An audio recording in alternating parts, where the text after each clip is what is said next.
Okay, thank you. This is testing with this here. Java with Judith. This is Thursday, November the November 30th. 30th. Yeah. What's tomorrow? The first? December 1st? 30 days, November. Yeah, I believe so. No, tomorrow. What's? Make sure it was the right date, Tommy. All right, thank you. This is Wednesday. Tomorrow. The day is Thursday. No, today you know, Thursday it's the Thursday. 30th. Oh, right. I think you're correct. Tomorrow will be the first. Tomorrow's the first. Okay. All right. So this is Java with Judith. The 30th of November. We're at Dunkin' Donut in Oviedo, Florida, and we've been talking about a number of things, but we figured we record this session, and I'm here with a special guest as our own the people who stopped by Java with Judith, and it happens to be my nephew who's considering moving out of the country for 3 reasons. But we're going to talk about the first reason now, and that first reason is what, Tony? Well, first reason is financial. I actually fly out December 4th this week. I've been thinking about it for a few years, and I realized that I was working primarily just to be working here in the country, and that I could maybe live a simpler life outside the country and enjoy more of life. So that was kind of what started my thinking and heading down this path. So have you talked with other people who are similar mind with you? I mean, I'm assuming you talked with other people, or where did you come up with this idea? Well, I did some research and looked expats, looked at some YouTube channels, things like that. So the idea came about I just started looking at my personal financial numbers. So I was fortunate in that I had a job that was paying me over $100,000 a year, which I guess is kind of an old standard, or you got to make 6 figures. And I was living in South Florida, and I started looking and said, well, how much of my money am I actually bringing home? Like what kind of lifestyle am I living? I'm working 50 to 60 hours a week.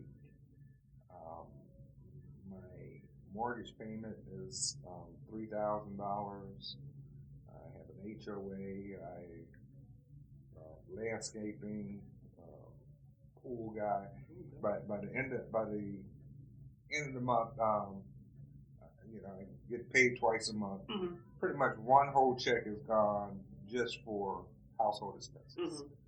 And then, with taxes and retirement, I said, I'm really living on enjoying just a fraction of what I'm making.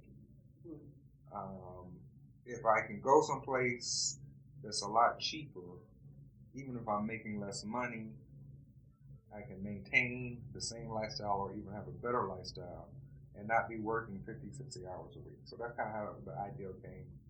Have you done any research in terms of statistics of Americans, and we'll just deal with Americans who are doing what you're doing? I don't really have any numbers for it because I just turned 50. And so I don't think that a lot of Americans are able to leave at the age I'm leaving.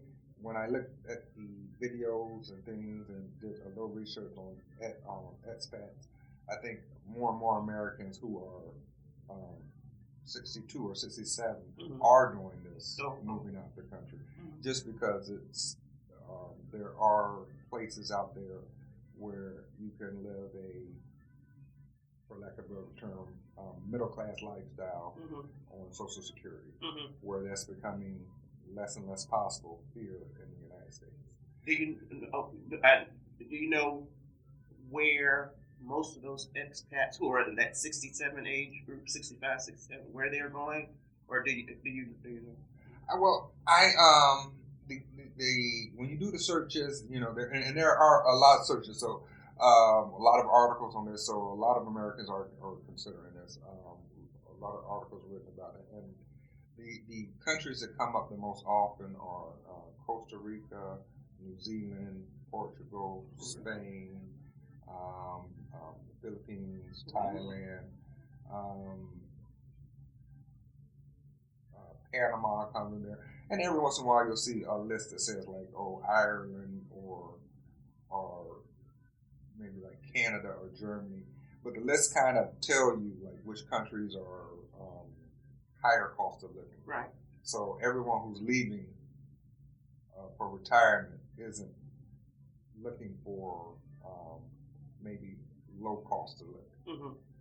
They may be looking for a different environment, different lifestyle, but they cost of living is a factor for a lot of aspects. Mm-hmm. And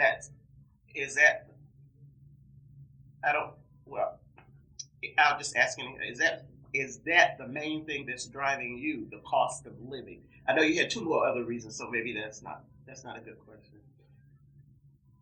Well, I can tell you the factors that I looked into when I picked the countries I wanted to go to. Okay.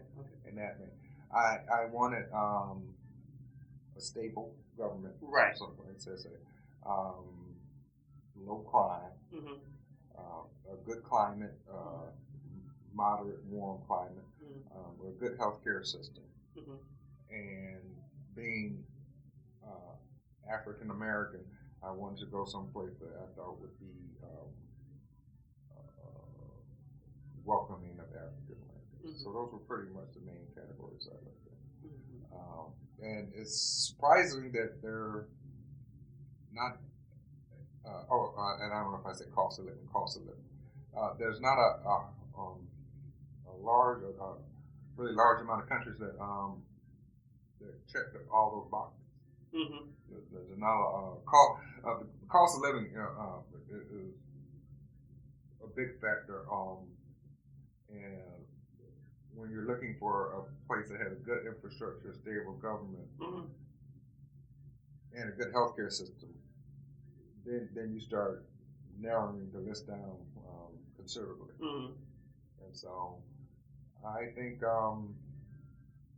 more and more Americans are going to do it because it's just it's harder to find places in the United States that you can retire and live a comfortable life with just on a pension, Social Security type income. Mm-hmm. Mm-hmm.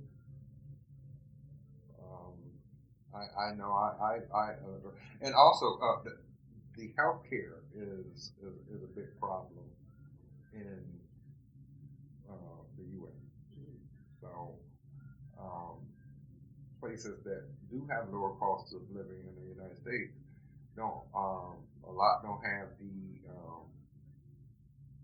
don't appeal to doctors, so you don't have the same quality of medical care if you're way out someplace where it's maybe cheap, but now you have to drive an hour and a half, 2 hours to get to your medical appointments because they don't have any doctors out there. Right. So those were my considerations, and I haven't. This will be my first trip. December 4th, I'm going down. I'm going to look at Southeast Asia, and then I plan to look at Costa Rica and Panama next, and just see where I feel the most comfortable. Mm-hmm. Let me ask you this: do you think, in terms of, I'm sure you've thought it out, of having how you would establish a network of friends or whatever, so that you do have some kind of cushion or some, and I say family, but family doesn't necessarily mean blood, or some, and it's a word and I'm not coming up with it, so that you would have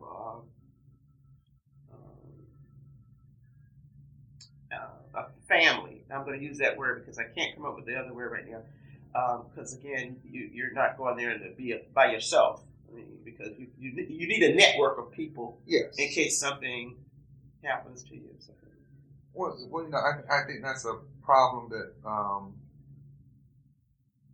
Americans have just here in the country with job transitions and having to move around with the economy, and so I do have some practice in that, having done that throughout my career.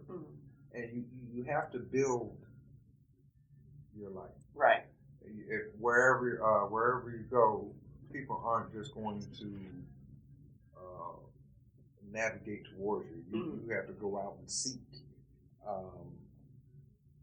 opportunities to meet and engage with people. So the country that I know where the expat communities are, so that helps. You can go to grocery stores and local restaurants and stuff where other expats are. Right. So that, and then classes. If you go take I think this is anywhere you go. The best way to meet people is to go do things that you enjoy, and hopefully you will meet other people there who enjoy the same. Thing. And so here I was going to yoga, and I plan to do that there. Take an English class or something, hopefully to meet some people, and just through those daily, activities and things, try to establish a network so that you're not alone. To your knowledge, is this something that's happening more with Americans or or citizens from other countries also seeking cheaper places to live? I don't really have any research on that. Just from my, I guess, personal thinking, I don't think that. I think people travel for different reasons at different ages. I think you see a lot of foreigners that, when they're younger, they move here for work or job opportunities, and those same people they go all across the world, like Chinese people going to Africa for job opportunities, or Indian people going, and so as I think a lot of people are more reluctant to travel, to relocate as they get older. So I would think that that's probably more of a industrialized nation thing, where you're retired, the cost of living is very high in UK or Canada or the United States, and so now you retire to like Costa Rica or the Philippines, where your money can go further. That would be my thought on it, but I don't have the numbers on that. That I think presents more questions. I have that probably we could do a couple of hours on this. If this is the mindset of this your particular generation, although we talked about 65-year-olds and 67-year-olds, if this is the mindset of Americans, it would be interesting to know what percentage of Americans are having that mindset, and is that going to change our country, I guess, in some way? If we have more, used to be that when people retired in the United States, they went to Florida or Arizona. But now we're talking about, no, they're going outside of the country to retire. So does that, how will that change the states like Florida and Arizona that people have gone to retire? Ask that question. Well, that historically that was the case, but now can you afford to retire in Florida or Arizona with how the prices are? And I think that the amount of people that look at this as an option is going to increase, and so what you're to the detriment maybe of the country, because they're you lose that wisdom and experience, even though they're not working.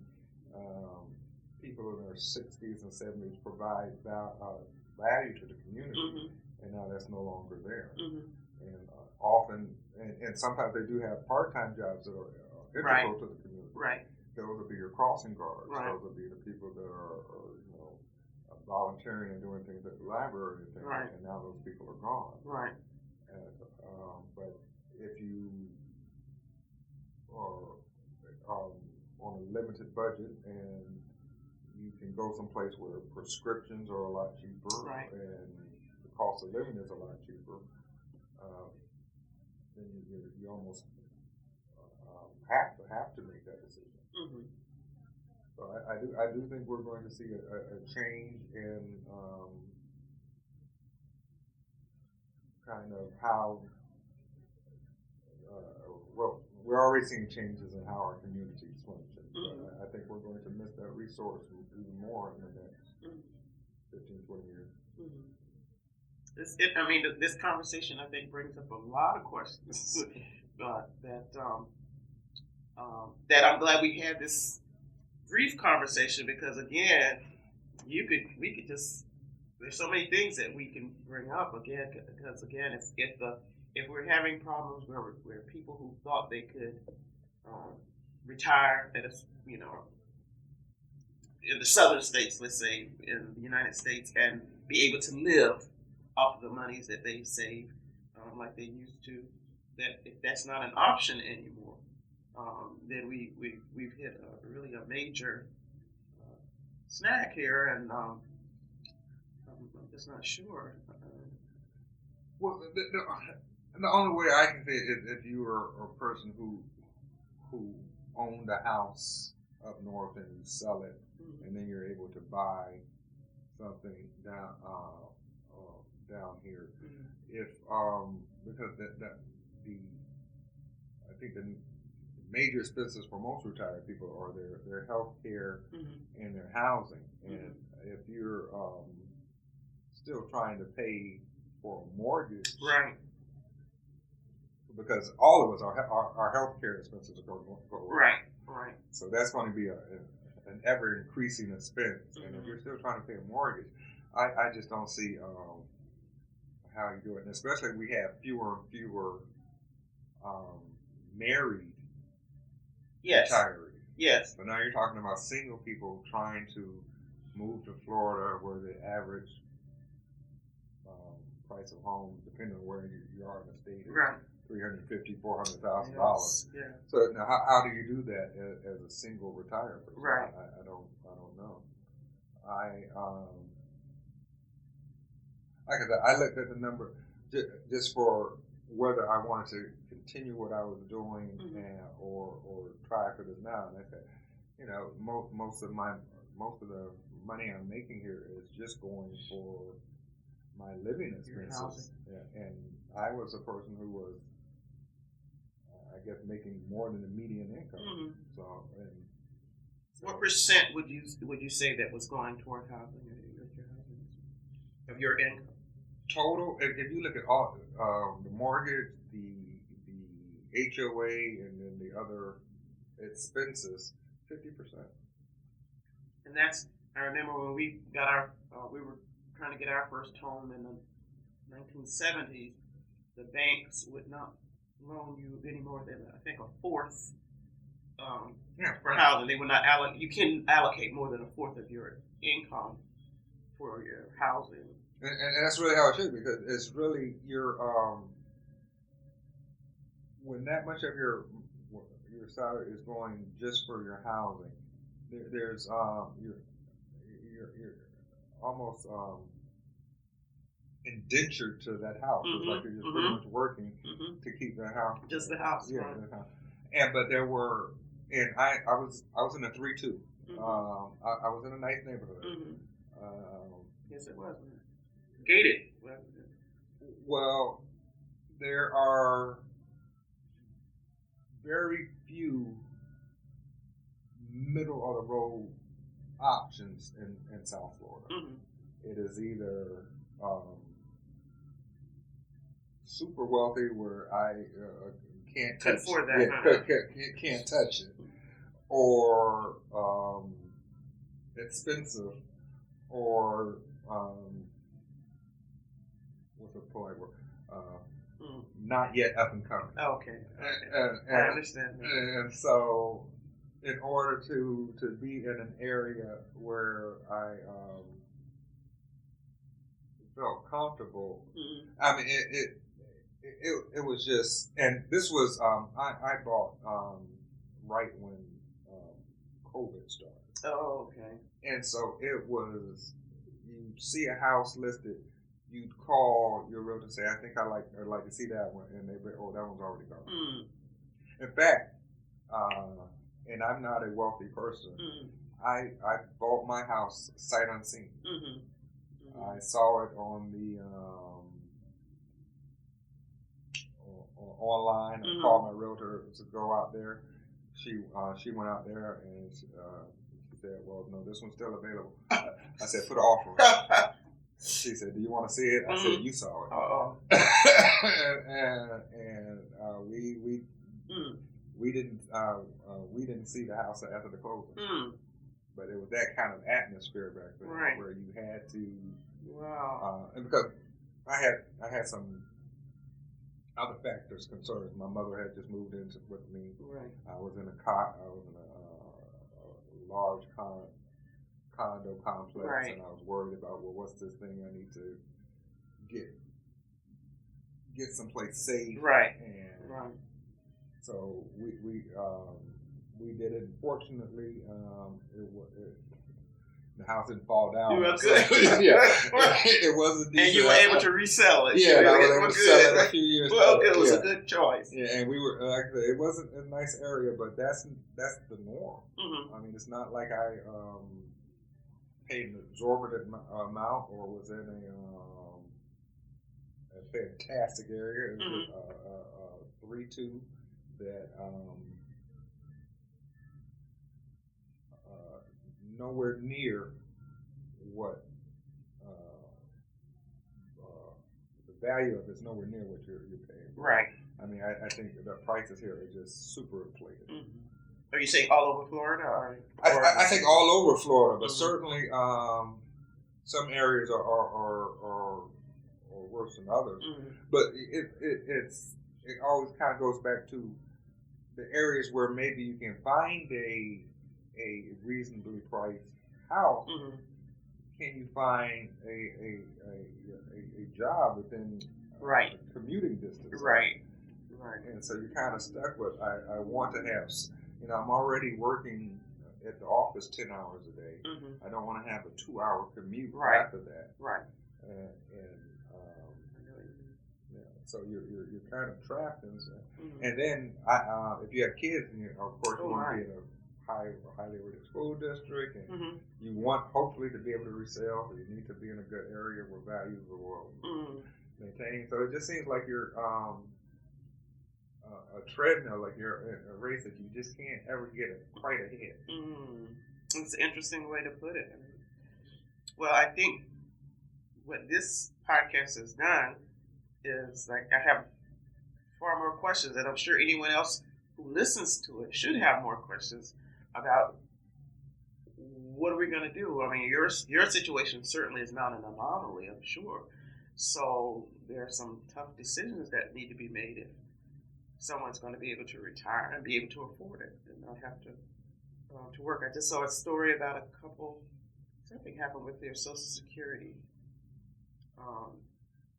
They were overpaid, and I think Social Security was taking out the overpayment from there, and so they didn't have any monies to. They had to go back to work. Yeah. So perhaps maybe we're going to be seeing more of that in this. I don't think. I think quite a few people are not going to be able to retire. Sure. Okay. With the 401 being the primary retirement vehicle, most people are not putting in enough money, and they're not starting young enough to have enough money in their accounts when they reach retirement age. And keep in mind, for the 401, for that to be your retirement age, you have to start like at 22. You have to put enough money in every month, starting from 22, and you can't have any periods of unemployment. You just have to be consistent, but and you can't be taking money out. Right. And there's so many factors that go into to you having the. I think now is the projection that you have to have like 2 or 3 million in your 401, and that depends on your gender, your race. Right. You know, if your life expectancy is 85, and you're talking about retiring at 65, can you cover that entire period? So I really don't think most people like to think about retirement because it's not going to be a reality for long. You have to keep working. Yeah. Well, this at least starts conversation, and I hope this will start a wonderful conversation with Java with Judith when people hear this. And before you leave, maybe we can do part 2 and 3 because you have a couple other reasons of why you would like to relocate out of the country, along with the financial part. So I think this is great, and I look forward to listening to this again because it's thought provoking. I think it will be, and I appreciate you being candid and sharing with us what's happening. So if you have some more time before you leave, we'll do 2 and 3. All right. Thank you.